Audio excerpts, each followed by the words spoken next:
أنا اسمي أميرة، عندي 3 ولاد، كانوا بنت وولد. كنا عايشين حياة طبيعية جدا جدا لحد ما خلفت ابني التالت اللي اتولد من ذوي الهمم. ومجرد ما خلفت ابني اللي من ذوي الهمم جوزي قال لي أنا ماليش دعوة، يا تروحي تموتيه يعيش معاكي.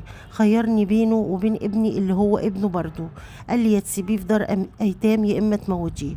رفضت إن أنا أسيب ابني واتحملت مسؤوليته. جوزي سابني ومشي اتحمل مسؤولية ال3 ولاد اللي من ضمنهم ابن من ذوي الهمم. سبت الشقة وبدأت ادور على شغل علشان اصرف على ولادي. وبعد فترة لما ابني بلغ 4 سنين، ابني اللي من ذوي الهمم اتعرض لوعكة صحية شديدة جدا ومات بعدها، ما كملش، مات وهو عمره 4 سنين. بدأ جوزي يفكر يرجع لي تاني بعد ما ابني مات، وانا رفضت طبعا. بدأت اتحمل مسؤولية ولادي وادور على شغل، واشتغلت مدرسة وربيت اولادي وكبرتهم لحد ما بنتي كبرت وتقدم لها عريس واتجوزت.